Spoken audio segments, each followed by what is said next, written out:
गृहस्थ आश्रम में ऐसे तो नहीं हो सकता। क्यों नहीं हो सकता? कितने गृहस्थ ऐसे महापुरुष हुए हैं जो विरक्तों के आगे निकल गए, विरक्तों के आगे निकल गए। कितने ऐसे गृहस्थ हुए भरे पड़े हमारे इतिहास में जो आए, एक से एक महापुरुष हुए जो विरक्तों के आगे विरक्त खड़े होकर उनका आदर करते थे, विरक्त खड़े होकर के उनके आगे हाथ जोड़ते थे। ये हम लोगों की कमी है।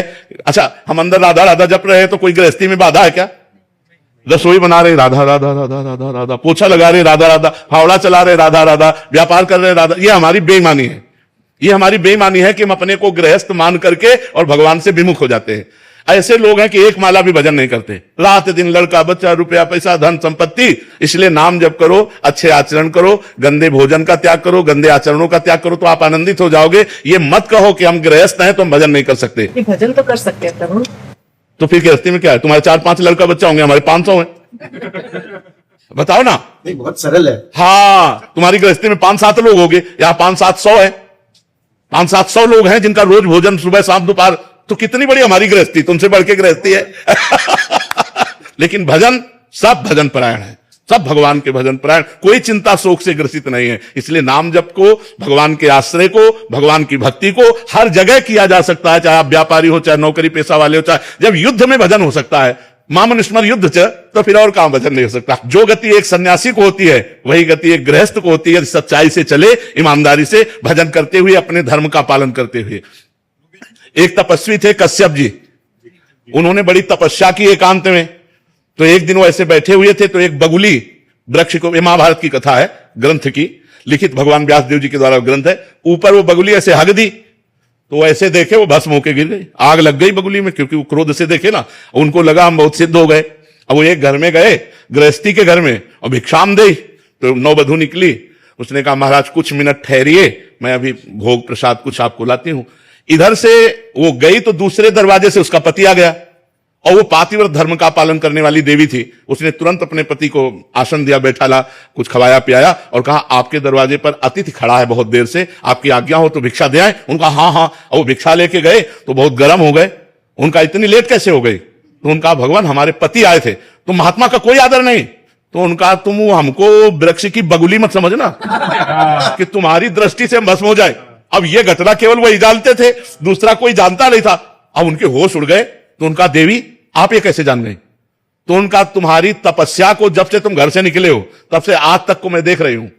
बोले ये कैसे? बोले मैं अपने पति को भगवान मानती हूं, कभी पर पुरुष का स्पर्श नहीं किया, और भगवान का चिंतन करती हूं, पति की सेवा करती हूं, मुझे तीनों काल का ज्ञान है। अब आप समझो, एक विरक्त को उपदेश दे रही थी एक गृहस्थ नारी। अरे और तो और जाने दो, भगवान शंकर, भगवान ब्रह्मा और भगवान विष्णु अनुसुईया जी की सतीत्व की परीक्षा लेने गए तो 6-6 महीना के बालक बना दिए।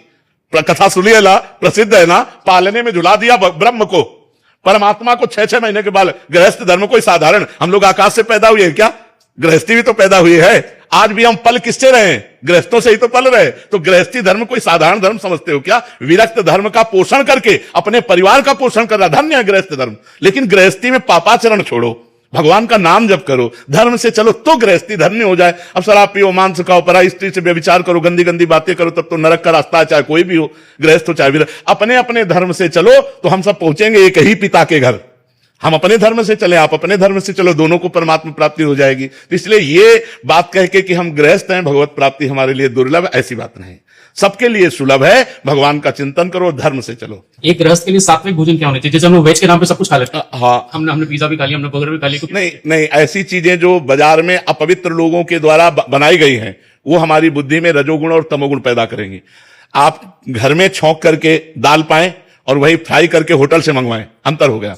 घर की छौंकी हुई दाल सतोगुणी, बाजार की पवित्रता से बनाई हुई दाल रजोगुणी, और कहीं बासी दाल छौंक दी गई तो तमोगुणी, वो तमोगुण प्रदान। और प्राय ऐसा होता है कि दाल उबली रखी और 4-4, 6-6 दिन की दाल वो फ्राई तुरंत करके आपको दी जाती है। तो ये जो होटलों का बना हुआ भोजन है, इनमें पवित्रता का ज्ञान ना रखने वाले लोगों के द्वारा निर्माण हुआ है, तो वो प्राय रजोगुण और तमोगुण ही बढ़ाता है।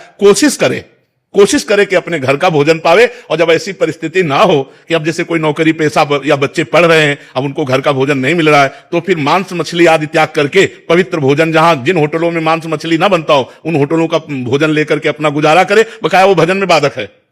साधक तो घर की रसोई का ही है, जो पवित्र। आपको कितने 56 प्रकार के भोग बनते हैं घर में, आप आराम से बना करके पाइए। आपको जो चाहिए वो घर में बना लीजिए। बाजार की चीजें जैसे ये आजकल वो चला कि 1 मिनट में पैकेट खोला और चाउमीन ऐसे किया, वो ये सब नहीं। घर की चीजें, 2 रोटी ले लो, नमक ले लो, जरा सा तेल या घी ले लो और वो खा के गुजारा कर ले। सब्जी, रोटी, दाल, दही, दूध, घी, ये बहुत अच्छे अच्छे अपने यहाँ पदार्थ हैं। आप 2 पराठा बना लीजिए, नमक से खा लीजिए, लेकिन ये पिज्जा, बर्गर, ये चीजें मत खाइए। ये आपके स्वास्थ्य के लिए भी हानिकारक है और परमार्थ के लिए भी हानिकारक है। आपके बुद्धि पतित हो जाएगी, परमार्थ लायक नहीं। और आजकल लोग यही पसंद करते हैं, गंदा आहार हो, गंदा पेय हो तो बोले वीआईपी पार्टी रही, और अगर सात्विक बढ़िया खीर पूरी सब्जी रोटी बना के पवाला तो पार्टी रही। कहने को उसने कुछ करा ही नहीं। करे, हाँ उसने कुछ किया, बिल्कुल बिल्कुल। इसलिए हमें लगता है अगर हमारा आहार शुद्ध है तो हमारी बुद्धि शुद्ध है, बुद्धि शुद्ध है तो जीवन सही रहेगा। ये अशुद्ध बुद्धि का ही तो लक्षण है। अब मान लो पिए पाए शराब में नशे में मार दिया गोली, अपने भी मार लिया, खत्म खेल। अब वो भूत प्रेत बनेंगे और क्या बनेंगे? देवता थोड़ी बनेंगे, भूत प्रेत बनेंगे। ये अकाल मृत्यु जो है, ये इस तरह की हत्या, वो निम्न योनियों में जाएंगे, भूत प्रेत नीच योनियां प्राप्त होंगी। तो इसलिए हमें लगता है हमारा भोजन शुद्ध होना। बच्चा अपनी मां से नाराज हो जाता है, मार डालता है। कितने ऐसे केस देखो ना, मां किसी दूसरे से फंस गई तो अपने बच्चे की हत्या कर देती है। आप घटनाओं को जरा क्रम से देखिए तो ये क्यों हो रहा है? क्योंकि आज हमारी बुद्धि भ्रष्ट हो रही है। हमारी बुद्धि भ्रष्ट होने का कारण हमारा भोजन है, हमारा संग है, हमारा दर्शन है, हमारा सुनना, हमारा बोलना, ये सब हमारे चिंतन पर प्रभाव डालता है। मोबाइल से हम देख रहे हैं, गंदा मित्रों का संग कर रहे हैं, गंदा आहार कर रहे हैं, तो हमारे आचरण गंदे नहीं होंगे, फिर होगा क्या? और आचरण गंदे हुए तो जिंदगी नष्ट हो गई, फिर भ्रष्ट हो गई, फिर जिंदगी को नहीं संभाला जा सकता।